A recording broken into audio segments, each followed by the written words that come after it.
Friends, we are very happy to inform you that e-modules are prepared for B.Ed program at Telangana by the School of Education, Osmania University under Pandit Madan Mohan Malaviya National Mission on Teachers and Teaching Scheme MHRD New Delhi.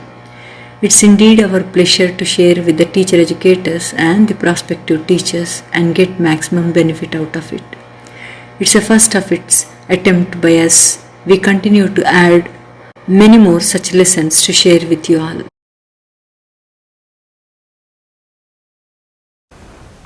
Hello learners, myself Noor Huda, Assistant Professor, Ghulam Ahmed College of Education. Today I am going to speak about Constitutional Vision for a Democratic India, the working of the government, the Preamble of India. When we speak about India as our country, we first recollect our preamble. So let us see the preamble of the Constitution of India. It is clearly stating, and it is a picture of India, what is actually India is. So let us say about the preamble of India. So we the people of India, having solemnly resolved to constitute India into a sovereign, socialist, secular, democratic republic, and the secular to all its citizens. Justice, social, economic and politically, liberty of thought, expression, belief, faith and worship, equality of status, of opportunity and promote among them all. Fraternity, assuring the dignity of the individual and the unity and integrity of the nation. In our Constituent Assembly, these 26th day of November in 1949, do hereby adopt, enact and give to ourselves this Constitution. So this is what the preamble is saying about. So in this more deep context, I am going to speak about what did Dr. B.R. Ambedkar, who was the chairperson of drafting committee of Constitution, Indian Constitution. He said that however good a constitution may be, it is sure to turn out bad because those who are called to work it happen to be bad. However bad a constitution may be, it may turn out good if those who are called to work it happen to be a lot good. So with this very good statement, we shall start with the factors leading to the development of modern democracy. So in detail we are going to see what is this modern democracy is, and in the context of education. So what is this modern democracy? It is modern democracy, when I stated that modern democracy got a impetus from 5 events which are termed as a great revolution. They are the Glorious Revolution, which has taken place in 1688 in England, and the second revolution was the American Revolution, which has taken in 1776. The third revolution I would speak about is the French Revolution in 1789. The Industrial Revolution, the fourth one, which is taken in 18th and 19th century, and the Russian Revolution in 1917. However, it was confined to the supremacy and involvement of the working class. It is basically a form of economic democracy if we speak about. So with this timeline of revolution of democracy has taken place a greater change in the society. Let us see what are the values of democracy and promotion of democratic values in the students. So how are we going to inculcate the democratic values among the students? The democratic value that has to be given importance is equality, which is the utmost need of when it comes to education, or when it comes to, if I pen down it a little more or narrow down it a little more, we are going to speak about in the classroom scenario. So when we come to a classroom scenario, we need to be a democratic teacher. We need to develop an atmosphere or an environment which is having democratic values, and the first value is equality. This, the concept of equality with no impartiality, is the essence of imparting education. So with this beautiful essence of impartation of education is very much required, and it is a need. And the second value, or the democratic value, we can see or we can inculcate in the student or in the classroom environment is respect for individuality. We always state a statement that give respect and take respect. That is, here we can say that we need to provide a dignity. If we respect the dignity of others, definitely in return our dignity will be maintained. The third democratic value I would speak about is follow feelings and cooperation. Without cooperation, without emotionally understanding with each other, there is difficulty in survival. So the best thing of democratic value I can speak is, the best important aspect is sharing and caring. The moment you start sharing in a democratic environment, definitely the concept of caring and a very fruitful environment can be developed. Toleration, it is very important. The next value in democratic values, tolerating. In the month of November, we celebrate the Tolerance Day. Why are we celebrating? Because if we are able to respect each other's religious beliefs or religious customs or their culture, definitely we are going to become more tolerable, we are going to become a more humane and a very perspective person at individual ground. The next democratic value I would like to speak here is change through persuasion. When you are changing through persuasion, it is very important that you need to have an introspection within you. When there is a change in persuasion, you need to have a differentiation between what is right and wrong. If you develop this persuasion, if the change is for positive, it is always welcomed. If the change is for negative, it is always try to make it as a rejection. Then the most important part in democratic value is self-education, which plays an utmost role in making yourself what you are, making yourself to be more feasible, flexible, to be a part of the society.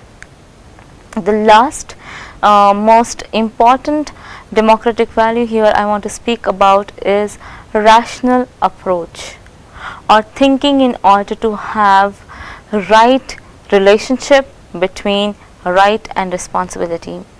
As a citizen of India or a citizen of any nation, we need to support, we need to respect, we need to follow certain set of responsibilities. Not only the set of responsibilities, but also we can speak about, we can use our right as well. How are we going to use our right? Through a proper rational approach. If we have a proper rational approach, an approach which is acceptable, an approach which is beneficial to the society, beneficial to the humanity, beneficial to all the creatures on a greater ground, is what is we can say that thinking in order. So these are the certain values of democracy we can speak about. Let us see how are we going to promote democratic value in the students. So the first thing here is development of individuality. When we speak about, when we want to promote democratic values in the student, it is very much important that we are going to develop each individual with a proper personality. If as a teacher, if we can make the developmental changes or progressive changes in any individual through education, that is the biggest achievement of democracy in the classroom itself. And many-sided development of personality is very important. We don't need to have a personality which is only focusing on one aspect, because personality, when it comes to the concept of personality, it is very vibrant. So keeping this thing in this concept in the mind, it is always better being a teacher or being a student or being in the concept concept of teaching learning process, we need to provide many different sides can be developed of personality through this democratic approach of education. And the next key thing I want to speak about is individual differences of the children. The individual differences or ID has to be kept in mind, because each child is different in its own uniqueness. Appreciating that, supporting that is what we require as a democratic teacher or democratic learner. Whatever the scenario is, accepting the differences and living upon is what it makes you complete. And the next most important thing is provision of diversified courses in the form of manual work. Providing diversified courses which will help an individual to have different perspectives, they can have different approaches, they can develop themselves in a high level skilled person. So that is what, if you have a favorable democratic environment, definitely learning can be fostered. Learning by experience, which creates an atmosphere of love. If you have this concept during your teaching learning process of providing experiential learning, definitely the learning is more it can reach to its height. And no place for corporal punishment, which is a very most important thing as a teacher or as an educationist. We need to keep in mind that corporal punishment, either it is physical or mental, we have to keep this thing in we need to consider this, and we need to handle it with care. So my suggestion from my side is, children or any student or any learner are very versatile in its own way, and they are also fragile in its own way. We need to handle them with care. The next most the idea of promotion of democratic value in the student is curriculum. When we design the curriculum, the terms of activities that are created, the type of approach that are being made has to be considered in the context of curriculum. The stress on cooperation has to be given, because if they do cooperative work, then there is a lot of productive work that comes out. The self-government, we can say that there should be self-governance by every individual, not only in the context of individuality as a student, but in the context of individual organizations, and in the whole nation it comes along. And the role of the teacher plays a major role in imparting or inculcating the democratic values among the students. The Center for the Community Services should also be given importance. We have to give a space or a place for the community services, through which the students can see the reality at a real life scenarios, or reality at a very ground level. The international understanding has to be developed so that they can have the concept of democracy within themselves, so that they can adopt the cultural differences, they can adopt cultural variations, and they can adopt to be what they are in a different people, among different people.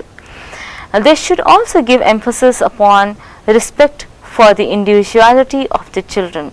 It is very, very important that as a teacher or an educationist, we need to provide respect for the individuality of each child, because they are special, and they are very much special to their parents. Not only to their parents, but as a teacher they should be special for you as well. So we should provide a freedom to the children in the classroom environment. Not only in that context, but even a freedom of thought should be given promotion when it comes to democratic value inculcation. A rich environment has to be provided through providing a lot of resources, by providing a lot of favorable conditions, so that learning can happen in the social interaction, and the learning can be a prominent process. Then there should be a constructive and creative activities that has to be given to the students, so that they can construct the concept of democracy, so that they can inculcate or implement in their own lives. The social activities need to be enhanced, need to be developed in such a manner that they are going to mingle in the society at a very ease. These social activities are the ones which make them, be you, we can say. And the development of curiosity is one of the most important thing we should keep in mind. They should, when we are speaking about education and democracy, curiosity need to be there. Without curiosity, they cannot come into conclusions. This curiosity can make a child to be a researcher, an inquirer, an experimenter, who can create, who can study, who can evaluate so many new concepts, and they can bring about a lot of change of being what they are, and a change to the society, how it is running to the better one. Let us see certain dimensions of democracy. What are the dimensions? They are around 5 dimensions that I am going to speak here. The first dimension is economic dimension. When we speak about the economic dimension, it implies that economic equality is as far as possibly should be provided. If we fulfill this, equality in the economical status is the biggest achievement we can say when it comes to democratic value system. The next most point I want to discuss about in the economic dimension is satisfaction of the basic need of the people. If we provide the satisfaction of people at their basic level, definitely we can say that there is democracy at economic level. And the third point here I want to emphasize is equality of opportunity in undertaking economic activities. This is very important. There should be equal distribution of work, there should be equal distribution of what they are doing. So in this context, it is very important that provision of opportunity plays a major role in enhancing democracy, not only at the individual level but at state or at national level or international level. And here in the economic dimension, the last point I want to discuss is freedom from wants. As we know, at least minimum needs, physiological needs, psychological needs are fulfilled. There is a second step in the Maslow's hierarchy. We observe that there is a need to fulfill the wants. So when we provide this democratic freedom of economy, definitely the fulfilling of wants can be done at easier. It can be done easier. So if this thing happens, then they can have a very prosperous society. Let us speak about the second dimension, that is the educational dimension in the context of democracy. Here this denotes equal opportunity in obtaining education, which is very important. Today we find the society which is having a greater educational stratification, which has to be reduced, and it has to have a developmental approach wherein education should be given. Even though we have so many abhiyans, so many organizations who are working for this, but still there are people who are not getting this privilege of education. If we provide this privilege of education, definitely the democratic value system can be enhanced, can be moving to its high speed. And let us speak about the second point in the education dimension. So we can see maximum development of the individual is because of the education. If we have providing a proper education system, definitely the development can be taken at a very greater rate. The third point here I want to speak here is in the educational dimension of democracy is sharing of responsibility in running the education system. If we have the concept of sharing of responsibility, definitely a society can be developed. You will not have people wherein people are getting richer and richer and the people are getting poorer and poorer.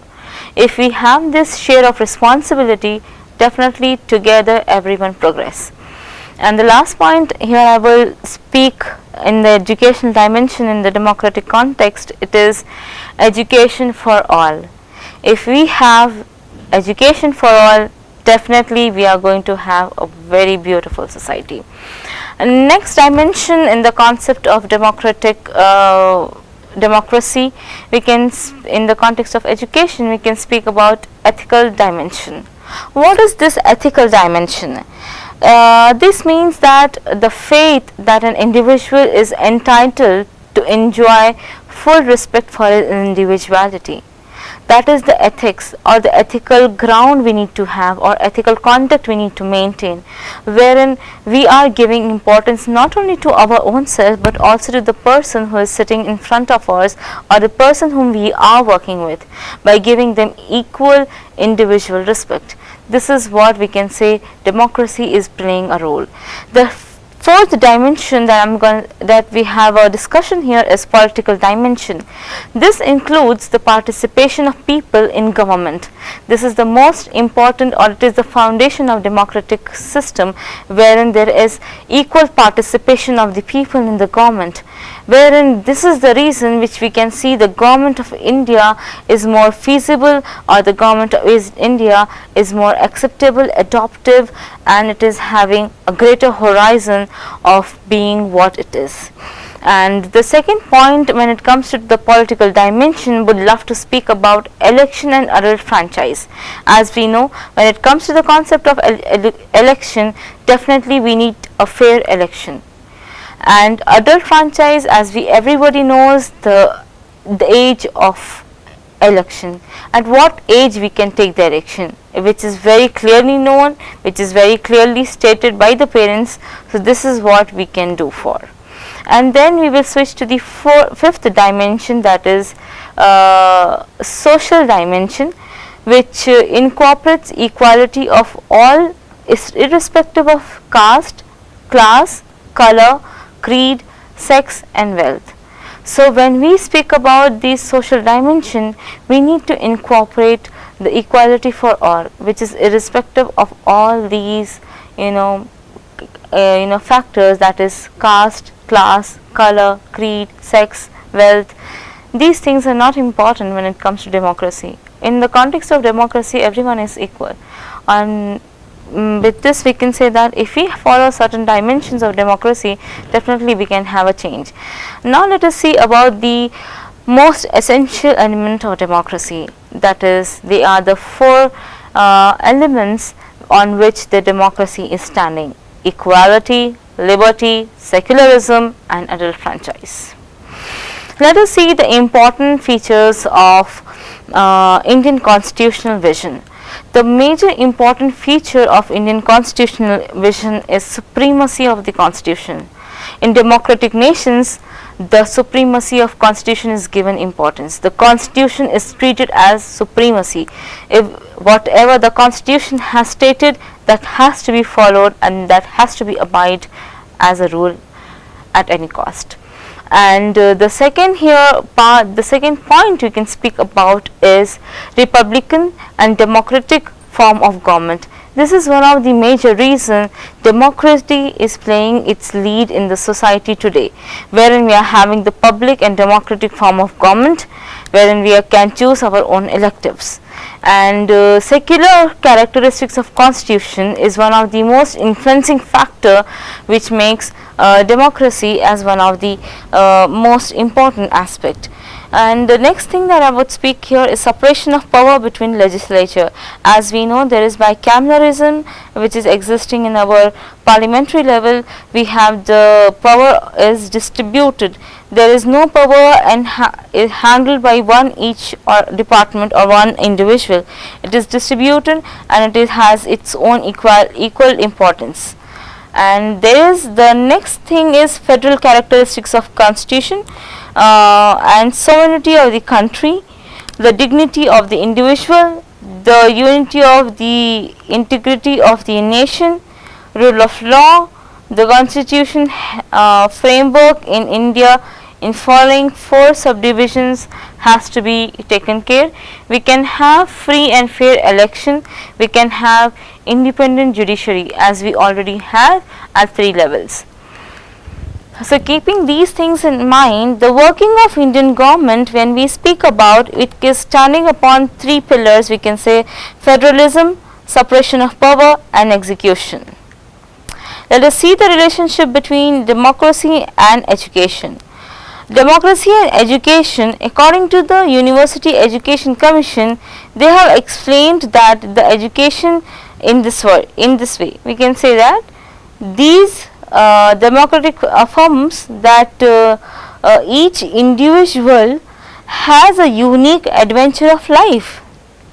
The function of education is guidance of this adventure for the realization of potentialities of each individual.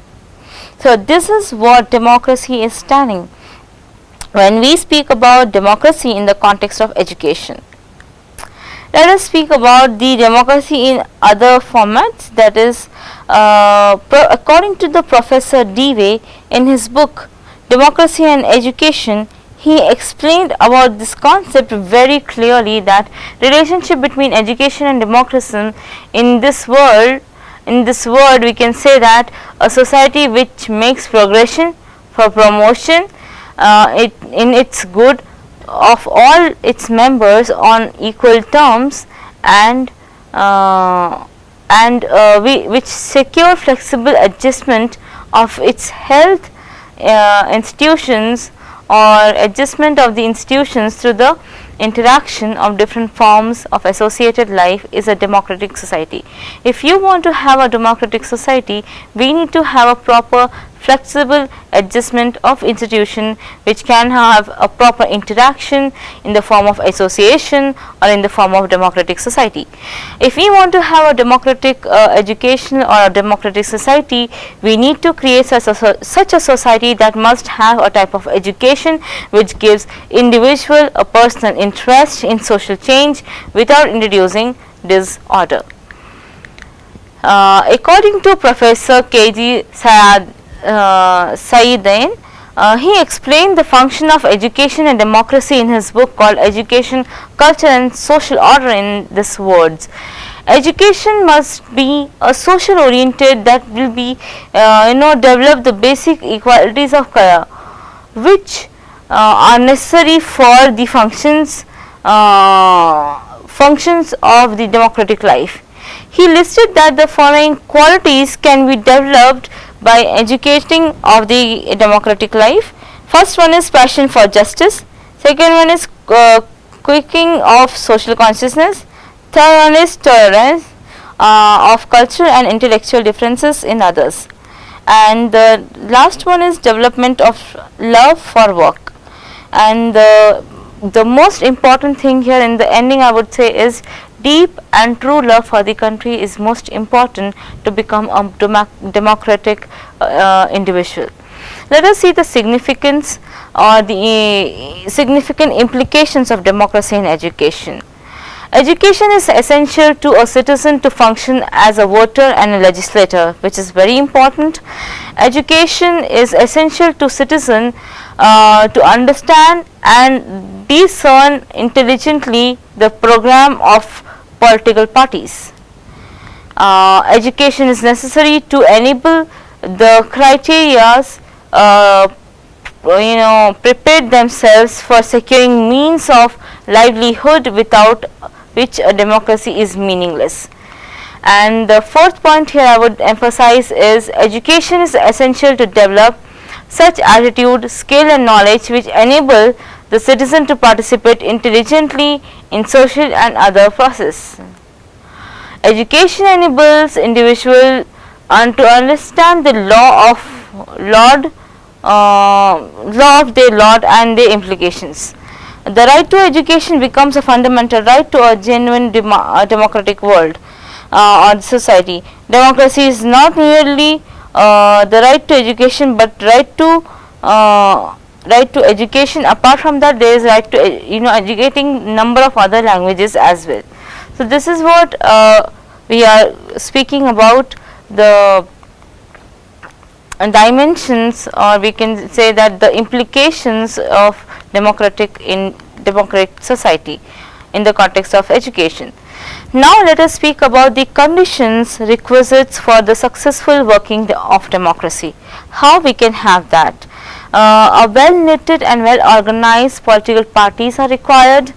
Social equality should be given. Strong and effective leadership should be there. Universal adult franchise has to be given emphasis. Literate population can be increased or enhanced, and we can have a sound traditions which will help in implementing and being more tolerant in their attitudes, and decentralization of power is most important. And the way apart from the decentralization of the power, we can also say that they should be having the spirit of tolerance and mutual goodwill. The rule of law has to be given importance. No privilege and no discrimination power at any level should be done. It should be discrepancy free, and civic value among the students need to be enhanced, and the beliefs in non-violence, observing of violence should be against the society. And we can also say that we can have eternal vigilance, a vigilance which is eternal and which is very bigger need of this society. And we can also say that at national, state level or at regional level also we can design certain educational concept or educational aspects through which we can impart these educational concerns. And the last but not the least, we can say that there is periodical elections which helps in making the democratic value system go smoothly. And the last point here I would like to emphasize is effective election machinery has to be given importance, so that there could be no more of the govern or corruption that will take place, or which can have a clean and clear government. And through this we can say that democratic values are playing a major role in forming the education system and making the education system at very ease. So keeping all these things as in mind, as a learner and as an educator, we can move forward in the context of learning. So thank you so much for your patient listening. I hope you have enjoyed the session. Thank you so much.